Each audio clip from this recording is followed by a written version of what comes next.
I don't know about you, but I love baseball.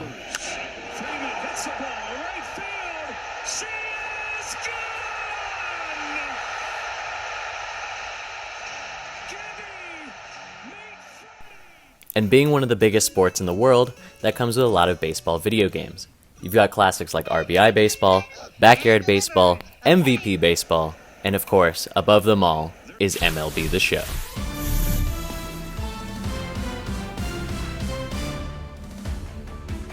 Hi everybody, it's Book Shambi. Welcome to the show. Since 2006, Sony's San Diego Studios has been releasing a new version of MLB The Show every year. Longtime fans of the show have seen the series change in its presentation, graphics, and gameplay as the game strives to be a one-to-one simulation of a real baseball game. From in-game announcers, advertisements, and even down to individual player quirks and mannerisms, the series' commitment to accuracy is a huge reason why fans keep buying the show every year. And while baseball is a game rooted in tradition, that hasn't stopped San Diego Studios from making new innovations. Baseball is a game played and watched all around the world, with an audience that's equally as diverse. With that in mind, since last year, the show's single-player mode, Road to the Show, has pushed the boundaries on just who is allowed to play baseball. Historically, baseball is a male-dominated sport, but whose audience is not limited solely to men. Road to the Show now allows players to create and customize a female ball player, and features a unique storyline about becoming the first woman to play in Major League Baseball. In the grand scheme of sports game releases, it's been a long time coming for female athlete representation. Other popular sports games have also joined in the recent push for inclusivity within the industry.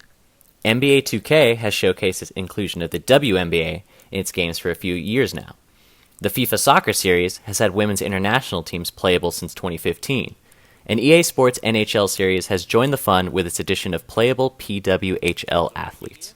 Women make up nearly half of all video game players, and publishers, who have historically ignored female gamers, now see a massive untapped market in female sports.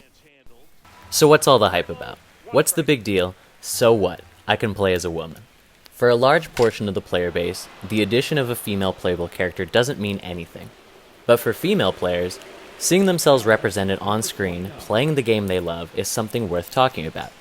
With that being said, let's take a look at exactly what's featured in the female storyline within Road to the Show and see just how good the representation really is.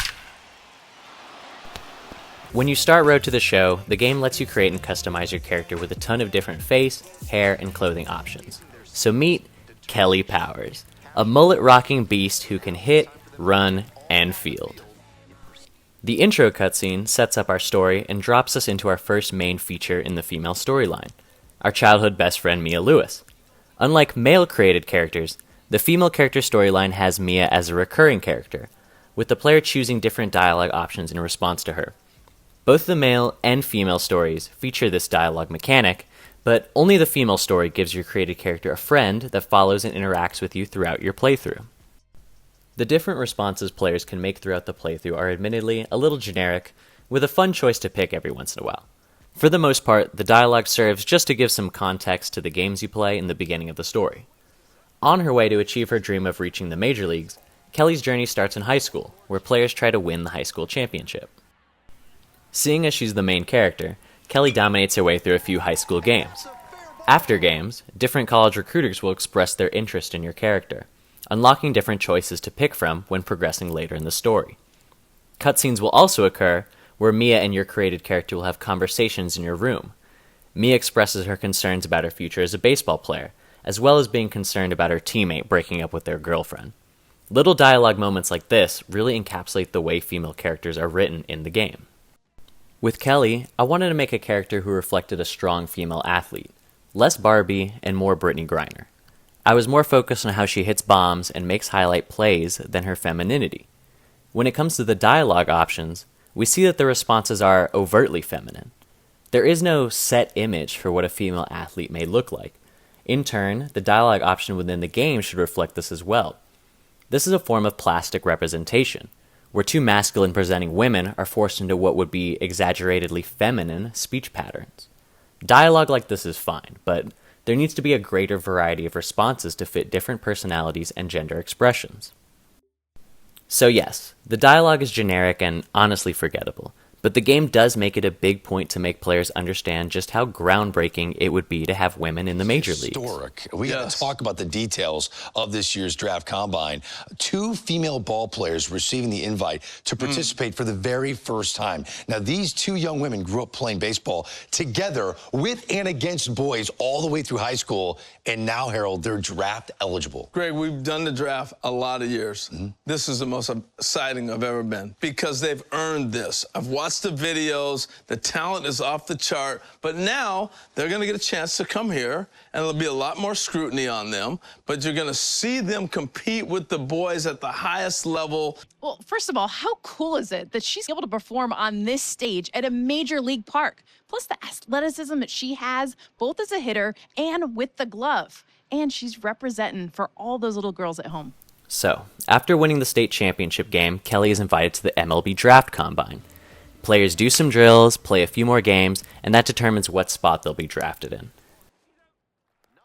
After being selected in the draft, players can then choose to go straight into the majors or to one of the universities that have given you offers.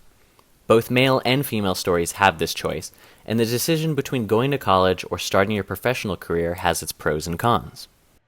Unfortunately, Kelly was drafted by the Chicago White Sox, and deciding that anything would be better than joining that garbage fire of a franchise, Kelly decides to continue her education and play college ball. While at college, Kelly keeps on winning, taking her team through the college baseball championship, fulfilling her destiny as the GOAT and winning it all. Biggest stage, helping lead her team to the ultimate prize. This is a day they'll never forget. This young prospect proves she has the talent to continue her baseball journey well beyond the college ranks. After this, players are drafted again to an MLB team that's thankfully not the White Sox, and from here Kelly begins as a professional baseball player, starting in the minor leagues and making her way all the way up to the majors. After this, the gameplay loop for the male and female Road to the Show stories is essentially the same. You play through games and upgrade your character, progressing to what can eventually be a Hall of Fame career.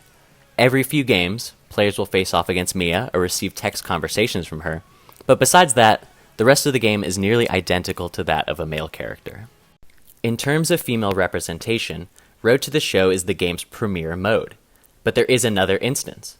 As a part of the game's showcase of the Negro League, players can earn the Tony Stone card and put her on their online team. The beauty of the Negro Leagues is that they didn't care what color you were, and they didn't care what gender you were. Creating your team and collecting better cards to upgrade your squad in Diamond Dynasty is one of the game's more popular modes.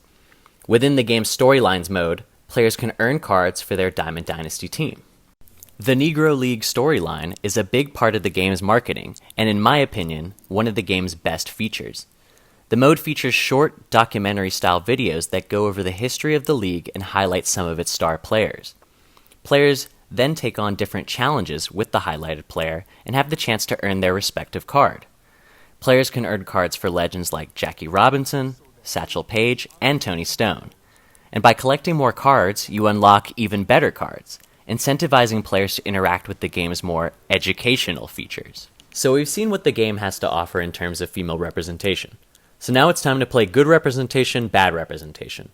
Overall, this is a great start, and I think it opens the door for game companies to get creative and come up with something that is authentic to the female experience.